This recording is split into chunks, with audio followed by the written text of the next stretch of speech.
Hi, this is Amanda Lawton, Indiana State University LPN to BSN student for Community Health Nursing. I'm going to be discussing depression in adolescents for Health Education Project number 3. Upon completion of this video, the viewer will be able to identify 4 causes of depression in adolescents, identify 7 risk factors of depression in adolescents, list 12 signs or symptoms of adolescent depression, and identify 5 treatments for depression in adolescents. Please stop here for a moment to take a pretest to assess your knowledge of depression in adolescents. Please click the link below. Globally, 1 in 7 10 to 19-year-olds experience a mental disorder, accounting for 13% of the global burden of disease in this age group. Depression, anxiety, and behavioral disorders are among the leading cause of illness and disability among adolescents. Suicide is the 4th leading cause of death among 15 to 19-year-olds. The consequences of failing to address adolescent mental health conditions extend to adulthood, impairing both physical and mental health and limiting opportunities to lead fulfilling lives as adults. Females were found to have around 3 times as likely as males to report a depressive episode. There's no single known cause of teen depression. Multiple causes could lead to depression. One of these is differences in the brain. Research has shown that the brains of adolescents are structurally different than the brains of adults. Teens with depression can also have hormone differences and different levels of neurotransmitters. The neurotransmitters that are important to our understanding of depression are serotonin, dopamine, and norepinephrine. Low levels of these neurotransmitters may contribute to depression, according to research. Another cause is traumatic early life events. Most children don't have well-developed coping mechanisms. A traumatic event can leave a lasting impression. Also, the loss of a parent or physical, emotional, or sexual abuse can have lasting effects on a child's brain that could contribute to depression. Another cause could be inherited traits. Research has shown that depression has a biological component. It can be passed down from parents to their children. Children who have one or more close relatives with depression, especially a parent, are more likely to have depression themselves. Another cause is learned patterns of negative thinking. Teens regularly exposed to pessimistic thinking, especially from their parents, can also develop depression. They may be lacking positive examples of how to overcome challenges.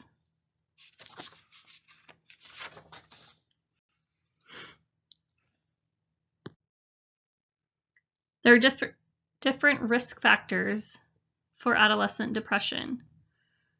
Some adolescents are at a greater risk of mental health conditions due to their living conditions, stigma, discrimination or exclusion, or lack of access to quality support and services. Factors that may increase a teen's risk for depression include a family crisis such as death or divorce, having a difficult time with their sexual orientation, having trouble adjusting socially, having no social or emotional support, living in a violent household, being bullied, or having a chronic illness. Teens who have trouble adjusting socially or who lack a support system have an especially high risk of depression.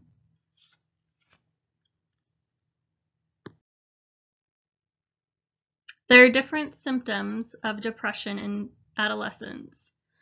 The symptoms of depression can often be difficult for parents to spot. Depression is sometimes confused with the typical feelings of puberty and teenage adjustment. However, depression is more than boredom or a disinterest in school. According to the American Academy of Child and Adolescent Psychiatry, symptoms of teen depression include appearing sad, irritable, or tearful, changes in appetite or weight, a decreased interest in activities once seen as pleasurable, regular complaints of boredom, a decrease in energy, difficulty concentrating, feelings of guilt, worthlessness, or helplessness, alcohol or drug misuse, major changes in sleeping habits, talking about or thinking of suicide, withdrawal from friends or after-school activities, and worsening school performance. Some of these symptoms may not always be indicators of depression. Appetite changes are often normal, namely in times of growth spurts and particularly if a teen plays sports.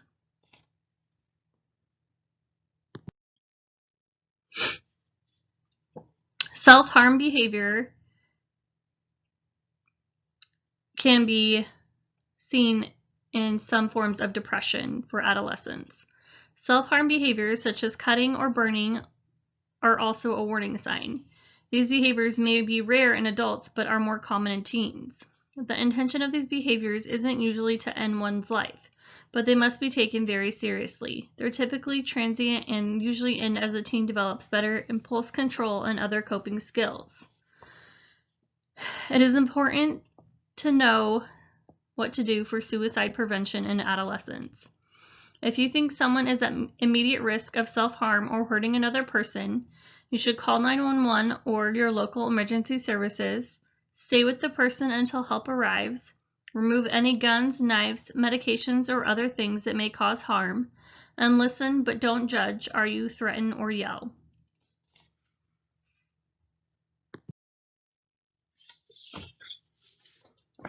Mental health promotion and prevention interventions aim to strengthen the individual's capacity to regulate emotions, enhance alternatives for risk-taking behaviors, build resilience for managing difficult situations and adversity, and promote supportive social environments and social networks. These programs require a multi-level approach with varied delivery platforms.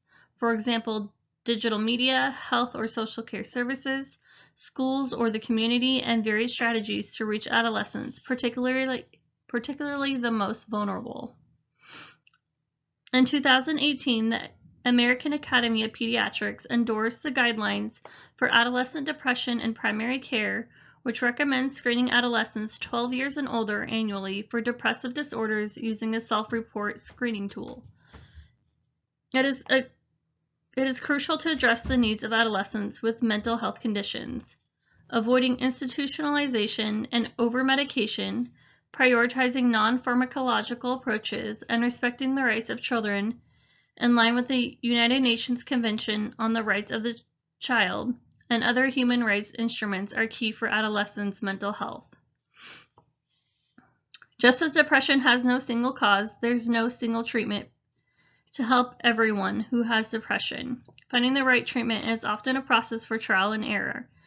It can take time to determine which one works best. Treatment for adolescents with depression is usually a combination of medication and psychotherapy. Numerous classes of medications are designed to alleviate the symptoms of depression. However, for people who are 10 to 21 years old and have moderate to severe depression, it is recommended that they start with a selective serotonin reuptake inhibitor. Teens with depression should also see a qualified mental health professional before or at the same time as starting medication therapy. The two recommendations are to use either cognitive behavioral therapy or interpersonal therapy. Cognitive behavioral therapy is guided to replace negative thoughts and emotions with good ones.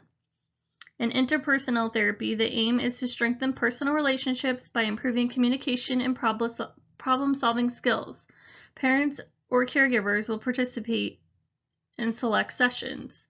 Lifestyle changes may also help to relieve the symptoms of depression. Please stop here for a moment to take a post-test to assess your knowledge of depression in adolescents. The link is provided below.